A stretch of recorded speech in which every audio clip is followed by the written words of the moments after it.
ഇതിപ്പോൾ എല്ലാവർക്കും തമ്മനയിൽ കണ്ടപ്പോൾ ഓൾറെഡി പിടിയിട്ടുണ്ടാവില്ല. നല്ല ഈസി ആയിട്ട് പെട്ടെന്ന് തന്നെ തയ്യാറാക്കട്ടെ. വെറും 10 മിനിറ്റ് മതി കടലക്കറി തയ്യാറാക്കാനായിട്ട്. മെയിൻ ആയിട്ട് 3 ചേരുവകളാണ് നമുക്ക് വേണ്ടത്. തേങ്ങയും ചുവന്നുള്ളിയും വറ്റൽമുളകും. അടിപൊളിയാണ്, നല്ല കറിയാണ്. വേറെ ഒന്നും ഇതിലേക്ക് വേണ്ട, ഇത്ര ചേർത്താൽ മതി കേട്ടോ. നല്ല ടേസ്റ്റ് ആയിട്ടാണ് കറി തയ്യാറാക്കാൻ പറ്റും. പിന്നെ എനിക്കൊരു കാര്യം പറയാനുണ്ട്. നമ്മുടെ അസ്ലി മലയാളം അശ്വതിയോട് വലിയ ബിഗ് ബിഗ് ബിഗ് താങ്ക്സ് പറയാനുണ്ട്. വേറെ ഒന്നുമല്ല, അശ്വതിയുടെ ചാനലിൽ അസ്ലി മലയാളത്തിൽ എല്ലാവർക്കും അറിയാം, ഞാൻ പ്രത്യേകിച്ച് പറയേണ്ട ആവശ്യമില്ല.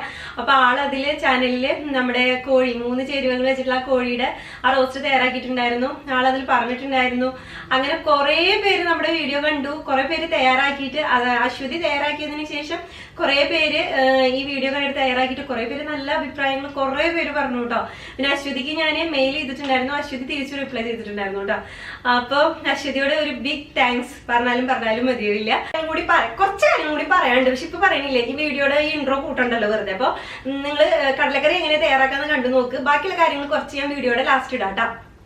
അപ്പൊ നമുക്ക് എങ്ങനെയാണ് വളരെ ഈസി ആയിട്ട് പെട്ടെന്ന് കടലക്കറി വറുത്തരച്ച് വെക്കാൻ നോക്കാം. ഇതിനകത്ത് ഞാനൊരു 2 ടേബിൾ സ്പൂൺ വെളിച്ചെണ്ണ ഒഴിച്ചു കൊടുത്തിട്ടുണ്ട് കേട്ടോ. അതിലോട്ട് 4 ചുവന്നുള്ളി അതൊന്ന് അരിഞ്ഞിട്ട് കൊടുക്കാം. അതുപോലെ നമുക്ക് അതിലോട്ട് ഒരു പിടി കറിവേപ്പില അതൊന്ന് പിച്ചി പറിച്ച് നടുമുറിച്ച് അതും ഇട്ട് കൊടുക്കുക. ഇതിപ്പോ ചൂടായി വന്നിട്ടുണ്ട്, അധികം മൂക്കണ്ട, ഒന്ന് ചൂടായാൽ മതി.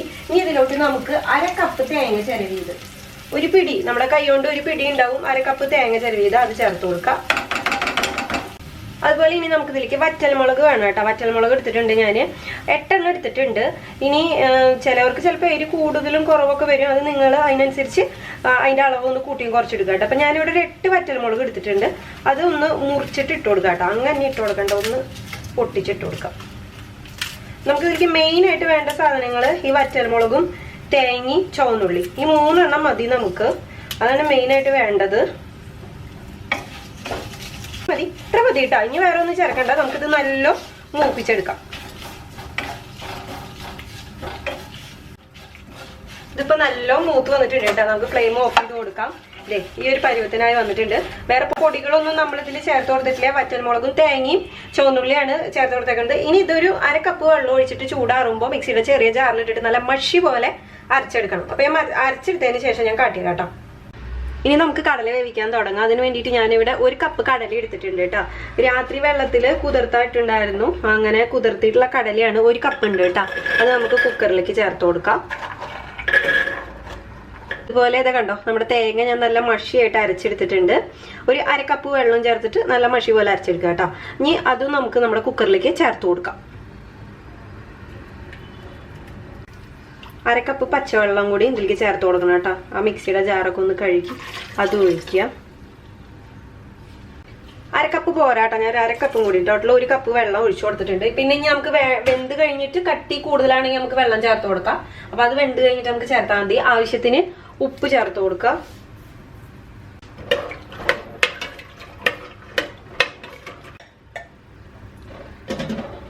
ഇത് മീഡിയം ഫ്ലെയിമിൽ വെച്ചിട്ട് ഒരു 4 വിസിൽ ഞാൻ അടുപ്പിക്കുന്നുണ്ട്. പിന്നെ ഓരോരുത്തരുടെ കുക്കറിനനുസരിച്ച് അത് മാറി മറിഞ്ഞൊക്കെ വരും.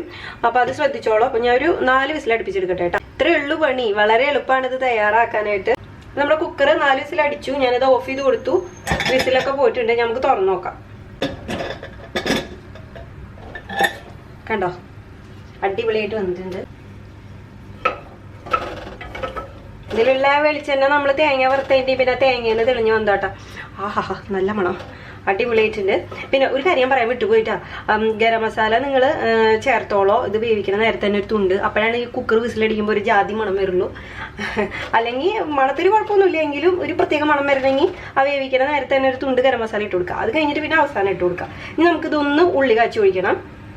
ഇനി നമുക്ക് ഇതിലോട്ട് നേരത്തെ ഞാൻ വേവിക്കുമ്പോൾ ഒരു 1/2 ടീസ്പൂൺ ഗരം മസാല ഇട്ടുണ്ടായിരുന്നു.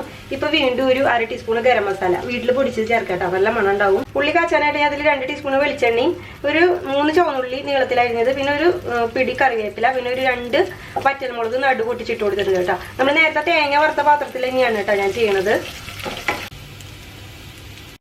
നമ്മുടെ ഉള്ളി മൂപ്പിച്ചതും ചേർത്ത് കൊടുക്കാം.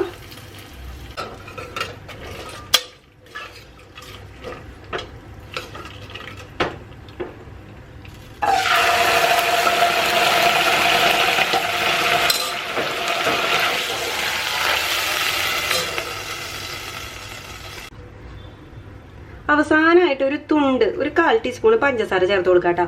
വലുതായ എരിവും ഒക്കെ ഒന്ന് കറക്റ്റായിട്ട് വരും. ഉപ്പൊക്കെ കറക്റ്റാണോ നോക്കിക്കോളോ. ഇനി നിങ്ങൾക്ക് ഇതിപ്പോൾ അത്യാവശ്യം ചാറ് കണ്ടോ നല്ല കട്ടിയുണ്ട്. ഇനി നിങ്ങൾക്ക് കട്ടി വേണമെന്നുണ്ടെങ്കിൽ ണെങ്കിൽ ഇതിലുള്ള ഈ കടല ഇത്തിരി ഒന്ന് ഉടച്ച് ചേർത്ത് കൊടുത്താൽ മതിയിട്ട് ഇതിലേക്ക് തന്നെ. അപ്പോൾ ഒന്നുകൂടി കുറുകി വരും. ഇതിപ്പോൾ നല്ല കട്ടിയുണ്ട് ചാറ്. ഉപ്പൊക്കെ കറക്റ്റാണോ നോക്കിക്കോളോ. ഞാനൊന്ന് ടേസ്റ്റ് ചെയ്ത് നോക്കട്ടെ കേട്ടോ. ടേസ്റ്റ് ചെയ്യേണ്ട ആവശ്യമൊന്നുമില്ല. അടിപൊളി, നല്ല ടേസ്റ്റ് ഉണ്ട്. അപ്പൊ നമ്മുടെ ഈ ഈസി കടലക്കറി നിങ്ങൾ എല്ലാവരും തയ്യാറാക്കി നോക്കിക്കോളോ. എന്നിട്ട് അഭിപ്രായം പറയാൻ മറക്കരുത് കേട്ടോ. അപ്പൊ നമുക്ക് മറ്റൊരു വീഡിയോ ആയിട്ട് കാണാം. വേറെ ഒന്നുമല്ല എനിക്ക് പറയാനുള്ളത്, നമ്മളിതേ 1 ലക്ഷം സബ്സ്ക്രൈബേഴ്സിന്റെ അടുത്ത് നടന്ന് എത്തി തുടങ്ങി. നിങ്ങളോടൊക്കെ എന്താ ഞാൻ പറയുക, കെട്ടുകണക്കിന് നന്ദി പറഞ്ഞാലും മതിയാവില്ല ഈ സപ്പോർട്ടിന്. നല്ല നല്ല കമന്റ്സ് തരുന്ന, എന്താ പറയാ, അത്രയും സ്നേഹമുണ്ട് നിങ്ങളുടെ അടുത്തൊക്കെ. ഞാൻ എപ്പോഴും പറയണ പോലെ ആ താങ്ക്സ് നടിക്കുക, ഒരു 4-5 ലവിന്റെ പൂക്കൾ ഇടുക, അത്ര മാത്രമാണ് എനിക്ക് കമന്റ് ബോക്സിൽ പറ്റുള്ളൂ. കൂടുതൽ എഴുതി ഉണ്ടാക്കാൻ പറ്റുന്നില്ല. അപ്പോൾ നമുക്ക് ലൈവിൽ കൂടുതൽ സംസാരിക്കാം, അതായിരിക്കും നല്ലത് അല്ലേ. അപ്പോൾ ലൈവിന്റെ ടൈം ഞാൻ ഉദ്ദേശിക്കുന്നത് 1 ലക്ഷം സബ്സ്ക്രൈബേഴ്സ് ആയി കഴിഞ്ഞാൽ അന്ന് വൈകിട്ട്, അതായത് വൈകിട്ടാണ് ഞാൻ ഉദ്ദേശിക്കുന്നത്. UAE ടൈം 7 മണി, അപ്പോൾ ഇന്ത്യൻ ടൈം നാട്ടില് 8:30 ആയിരിക്കും. അതാണ് ഞാൻ ഉദ്ദേശിക്കുന്നത്. അപ്പൊ നിങ്ങൾക്കൊക്കെ അത് യോജിക്കുന്നുണ്ടെങ്കിൽ നിങ്ങളൊന്ന് കമന്റ് ബോക്സിൽ പറഞ്ഞോളൂ. ആ നേരമാകുമ്പോൾ വൈകിട്ട് എല്ലാവരും ഫ്രീ ആവുമെന്ന് വിചാരിക്കുന്നു. 1-2 ആളെങ്കിലും വന്നോളൂട്ടാ, ഒന്ന് വർത്തമാനം പറയാനായിട്ട്. 1-2 പേരെങ്കിലും വന്നോളൂ, അതാണ് എനിക്ക് പറയാനുള്ളത്. എല്ലാവരും വരണം, 1-2 പേരെങ്കിലും വരാതിരിക്കരുത്, അതാണ് എനിക്ക് പറയാനുള്ളത്. ഞാൻ ഡയറ്റിങ്ങിനെ കുറിച്ച് ഒക്കെ അതിൽ പറയാം. പിന്നെ അതുപോലെ വെജിറ്റബിൾ ഫ്രീസ് ചെയ്യണ എങ്ങനെയാന്നൊക്കെ ചോദിച്ചിട്ടുണ്ടായിരുന്നു. അതൊന്നും ഒരു വീഡിയോ ആയിട്ട് ചെയ്യാതില്ല. അപ്പൊ അതൊക്കെ ഞാൻ അതിൽ പറയാം. നമുക്ക് കുറച്ചു നേരം വർത്തമാനം പറഞ്ഞിരിക്കാന്ന് വിചാരിക്കുന്നുണ്ട്. വേറെ തടസ്സങ്ങളൊന്നും ഇല്ലെങ്കിൽ അതിൽ ഞാൻ ലൈവായിട്ട് വരുന്നതായിരിക്കും കേട്ടോ. പിന്നെ അതുപോലെ ഞാൻ എന്തായാലും ലൈവിൽ വരുന്നതിന്റെ മുന്നേ കമ്മ്യൂണിറ്റി ടാബിൽ ഇടാം കേട്ടോ. ഇനിയിപ്പോ വരുന്നുണ്ടെങ്കിലും ഞാനത് കമ്മ്യൂണിറ്റി ടാബിൽ ഇടാം. അപ്പൊ നമുക്ക് മറ്റൊരു വീഡിയോ ആയിട്ട് കാണാം.